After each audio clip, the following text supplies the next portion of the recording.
हम मर्यादा को अपने जीवन में उतारते हैं तो ये राम की भक्ति है।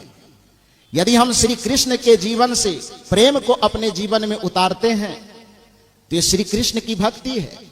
यदि हम भगवान बुद्ध से ध्यान को अपने जीवन में उतारते हैं, भगवान महावीर से त्याग को अपने जीवन में उतारते हैं, सदगुरु महर्षि में ही परमहंस जी महाराज से सत्संग और सत्संग नित और ध्यान नित रहिए करत संलग्न हो, व्यभिचार चोरी नशा हिंसा झूठ तजना चाहिए, इन सूत्रों को जीवन में आचरण में उतारते हैं। परम पूज्य महर्षि चतुरानंद जी महाराज से शाही स्वामी का जो वरद हस्त मिला हुआ हृदय स्वरूप, जो गुरु महाराज के वो हृदय स्वरूप थे, मैं तो कहा करता हूं कि पूज्य गुरु महाराज के हृदय स्वरूप शाही स्वामी जी महाराज थे और शाही स्वामी जी के महाराज के हृदय स्वरूप हमारे पूज्य श्री चतुरानंद जी महाराज वर्तमान में विराजमान है।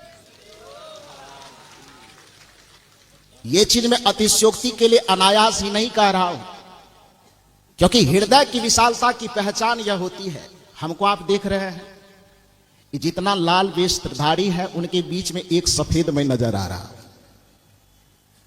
पंथ और पंथाई के दृष्टिकोण से देखा जाए तो मैं अलग हूं। गुरु महाराज की परंपरा में कहा जाता है कि मोटी पंथ पंथाई की भावना को हटा के देखा जाए तो सभी संतों का एक मत है, लेकिन पंथ और परंपरा के दृष्टिकोण से देखा जाए तो सचमुच में मैं अलग हूं, हो कि नहीं। हजरत ईसा मसीह ने कहा कि अरे मित्र से तो मित्रता सभी कर लेते हैं, बलिहारी तो उसकी है जो दुश्मनों से भी मित्रता कर ले। अपने को तो सब अपनाते हैं, बलिहारी उसकी है जो पराई को भी अपना करके अपने गोद में बैठा ले। क्योंकि बड़ा वह नहीं होता है जो केवल अपनों को अपनाता है, बड़ा वह नहीं होता है जो केवल अपनों को खिलाता है।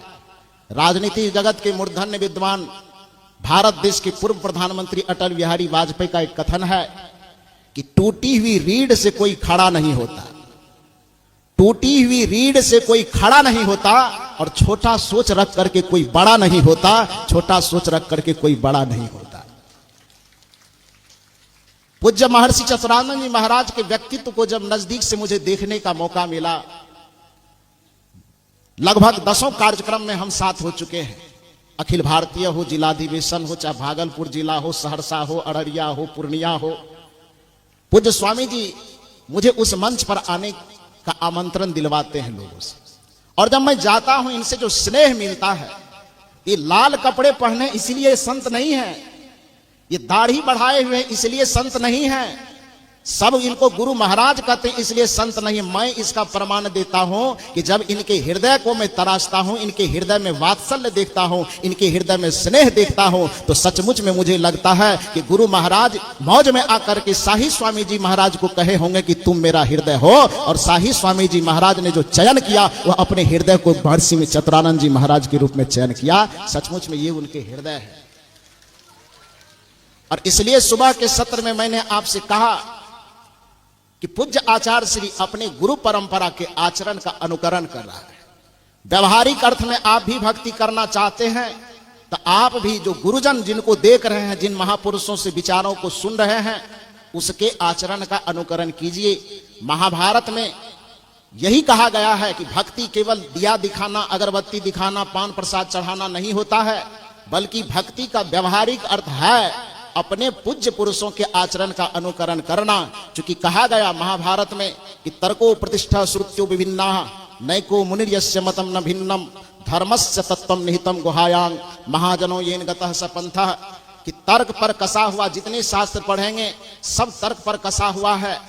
किसी भी ऋषि और मुनि के विचारों को देखेंगे तो उसके मत में भिन्नताएं दिखाई देती है, किसी के वेशभूषा को देखेंगे तो उसमें भिन्नताएं दिखाई देती है, लेकिन एक चीज में जो समरसता है, जिस समरसता के आधार पर संत मत का सूत्र टिका हुआ है, वह समरसता है कि महाजनों येन गतः स पंथः, जिस रास्ते पर चल करके महान पुरुषों ने अपना कल्याण कर लिया है, हम भी उस रास्ते पर चलते चलते अपना कल्याण कर ले, अपना उद्धार कर ले। इसी को भक्ति कहा जाता है। दूसरी परमार्थिक भक्ति, एक लाइन में मैं कह करके वाणी को विराम देता हूं। पारमार्थिक भक्ति के संबंध में जगत गुरु शंकराचार्य ने कहा कि स्वस्वरूपानुसंधान भक्ति रित्य भीधीयते, कि अब इस देह के अंदर रहने वाले देही को, इस क्षेत्र के अंदर रहने वाले क्षेत्रज्ञ को, इस शरीर के अंदर रहने वाले आत्मा को अपने स्वरूप में प्रतिष्ठित कर देना, जिसको नवधा भक्ति के अंत में श्री राम ने कहा मम दर्शन फल परम अनुपा जीव पाव निज सहज स्वरूपा।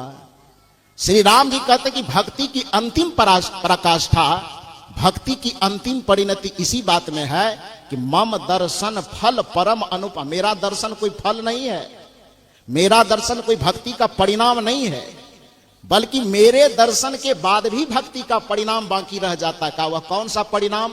तो मम दर्शन फल परम अनुपा जीव, जीव मन आत्मा, पाव निज सहज स्वरूपा। जिस दिन यह आत्मा अपने सहज स्वरूप को अर्थात परमात्मा को अपने घट में अनुभव कर लेगा, उसका साक्षात्कार कर लेगा, उसी दिन हमारी पारमार्थिक भक्ति पूरी हो जाएगी। तो थोड़ा सा व्यवहारिक और पारमार्थिक भक्ति पर मैंने निवेदन किया। इस मंच पर आने का महासभा ने जो हमें अवसर दिया, इसके लिए मैं महासभा को जोरदार अभिनंदन करने के लिए एक बार जोरदार जयकारा और ताली लगाइए।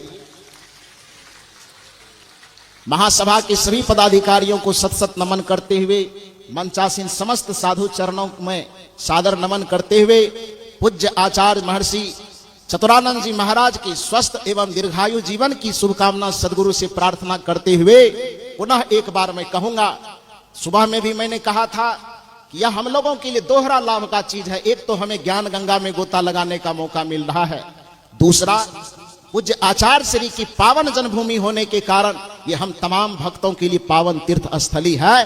क्योंकि मैंने कहा कि राम की नगरी अयोध्या जब राम के जन्मभूमि होने के कारण से पावन तीर्थ हो सकता है, जब कृष्ण की जन्मभूमि मथुरा कृष्ण के उस जगह पर अवतरित होने के कारण पावन तीर्थ की नगरी हो सकती है, तो हमारे पूज्य आचार्य श्री चतुरानंद जी महाराज की पावन जन्म नगरी होने के कारण ये बंसीपुर भी एक तीर्थ नगरी हो सकती है।